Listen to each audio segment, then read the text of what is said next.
Learn to transform your Christmas tree into a dazzling work of art, and then use your newfound talent to go and bless others as well.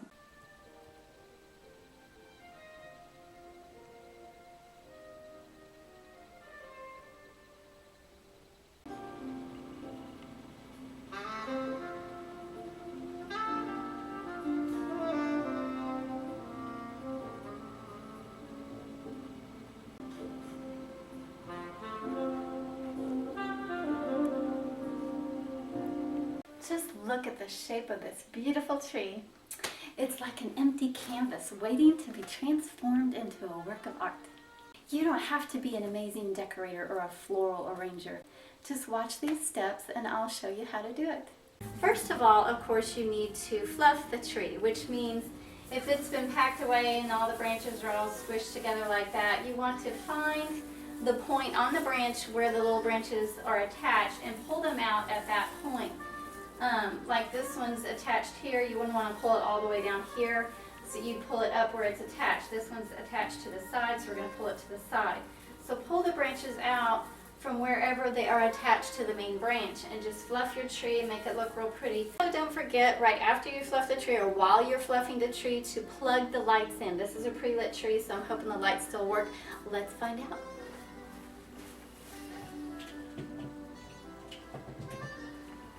Yay! They still work. Make sure that all the lights work before you start putting anything on the tree. I'm going to add the garland first, and the garland I'm going to be using is ribbon. What I'm going to use to attach the ribbon to the tree will be either the branches deep down in, you can just wrap them around the ribbon, or you can use these fuzzy sticks, pipe cleaners, or you can call them chenille stems, but they're the little fuzzy wires. So anyway, I'm going to clip them in thirds, so I just have little pieces so that I can just twist them around the ribbon. For a tree this size, about a 7-foot tree or so, I would use the 2.5-inch wide ribbon that you would get at a Hobby Lobby. This is like an organza ribbon that's very transparent, and then I'm going to use a real pretty patterned ribbon, and I'm going to add another one to it. We're going to do these two together first as one strand. Then after I get those put on, I will be adding this separately. It's a real pretty iridescent white plastic that looks like somebody went nuts with the hole punch. So it's real stiff, but it's real pretty to work with. So let's have some fun. We're going to gather the ribbon together and start at the top and then work our way down at a slant. We don't want the tree to look like it has rings around. Okay, what I'm going to do is I'm going to put the solid ribbon on top of the organza ribbon because I want it to show a little bit more. And I'm going to scrunch the tip together and put a half of a chenille stem or a pipe cleaner around that and twist it tight. Because what I'm going to be doing is I'm going to be taking it to the top of the tree, and I'll bring it around towards the back of the tree and secure these ends around one of the branches of the tree so it's nice and secure because you don't want it to come undone. So what we're going to do is we're going to take the tip that's all scrunched together and we're going to put it down inside the tree and anchor it down in so that you cannot see that scrunched up tip.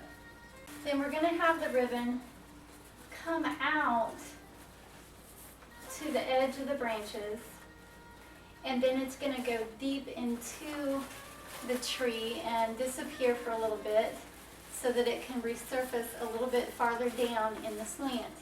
So we definitely want a part of the ribbon showing so that we get a good piece of that beautiful texture. Notice how the ribbon bubbles out here, but then it disappears deep into the tree here and resurfaces a little bit farther down the slope. Well, that is right in the middle of where the layer above it bubbled out and then went deep into the tree. You do not want your ribbon to go in at the same place on the level as the level above it. You want the dipping into the tree to be on alternating patterns. Where this one dips in, this one should be bubbling out. The layer above it, where it bubbles out, the layer below it should be dipping in. So they don't go in and out at the same place. It's an alternating pattern. When I tucked these deep into the tree, all I did was take one of the little branches and just twist it around the ribbon to hold it in place. I didn't have to necessarily use one of the little fuzzy sticks or chenille stems. So the only chenille stem I've used so far is the one to anchor it at the top. You start out with a loop here at the top, and you can see how it cascades down kind of at a slant, and try to keep it even with the part. Now make sure it comes all the way out to the edge of the branches. Don't just kind of have it all tucked in. You won't be able to see it as well. You want it to show real pretty into certain areas. So now what we're going to do is we're going to start adding maybe this other ribbon, and we'll then put it, oops, we will put it in throughout this ribbon. We won't put it right on top of the ribbon. Empty spaces between the ribbon that's already on the tree. I'm going to just gather it at the very tip and use a chenille stem to anchor it up at the top of the tree. I'm not going to anchor it at the exact same place as my other one. I'm going to go around a little bit farther back from that so that they start at a different origin.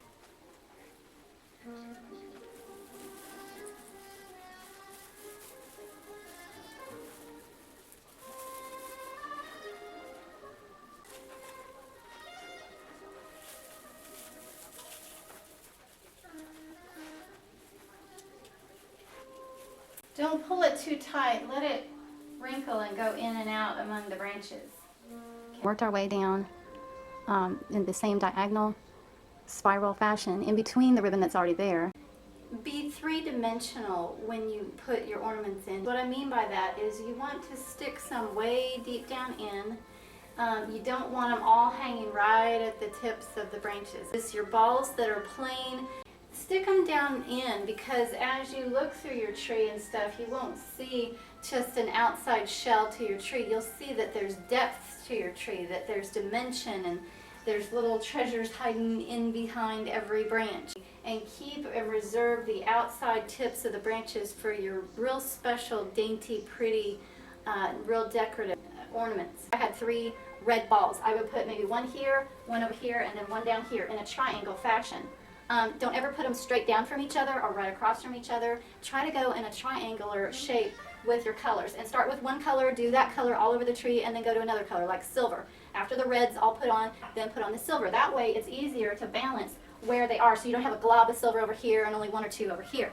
You want to balance them out, so do them one color at a time, and if you can, do them one shape at a time. If you've got balls, do the balls. If you've got little jewels hanging down, do all the hanging jewels at the next step, okay? So, but just do them in stages so that you can constantly keep them evenly spread around the tree and not globbed in one area and too scarce in another. The ornaments I have selected for this video are ornaments and birds and little ribbons and things that most people should have access to through Hobby Lobby, Michael's, or Walmart. This is so that most everybody can do this with the materials they have access to. So I hope that you are able to secure the materials that you really like, the sparkly, pretty ones. I like flowers and berries and birds, things that are more natural, but I also like really nice decorative things too. Sit down and make sure you know what color scheme you want to go with and what kind of theme you want to go with, and then make sure that the products that you buy go along with what you're really shooting for. This is a real pretty little dainty branch with the little leaves that will make a nice cascading effect as you put it into the tree, and I'll show you how to put those into the tree. This one here is more of a feathery, leafy, more stiff, but yet it still has that cascading effect that will help the edge of the tree reach out farther in more of a wispy, airy, real pretty, elegant way, so that you just don't have this straight up and down shape that you come out from it for a little bit. You do use these branches, put those on before your balls and your little danglies. Since it's a nice slender stem, you can just stick it right into the tree. You really don't have to anchor it or anything. And to stick it in at the area you want it. Now don't stick it down too deep, because you do want it to stick out a little bit, but go ahead and drape the branches around and work them in through the branches of the tree. And then you can even have it draping over the ribbon, make it look real pretty. And so just fluff it out and work it in among the branches, and have it sticking out just a little bit further than the edge of the tree to give your tree a little bit more of a dimension. And we'll be doing that on different triangular shapes throughout the tree. So you won't just have this one area sticking out. It'll stick out in various well-balanced areas through the tree. Now those green branches up here, Then I came around over and came down this way and put one here. Then I came down from that and put that here. See the triangle there? And then I came down, put another one here. And then you can come over and put one down here.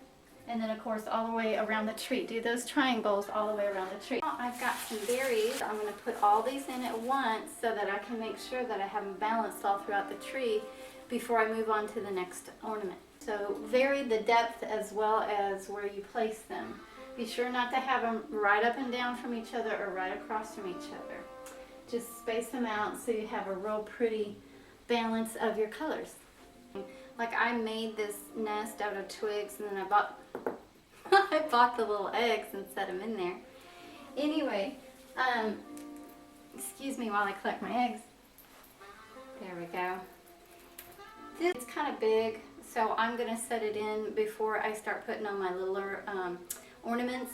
So I would find a real good focal point in my tree where I would put the larger one-of-a-kind objects. I find that these little sparkly snowflakes that you can get at Walmart or anywhere, you can get them in a little pack of about 20, they work really well deep down inside the tree, you know, just kind of stuck inside the inner branches.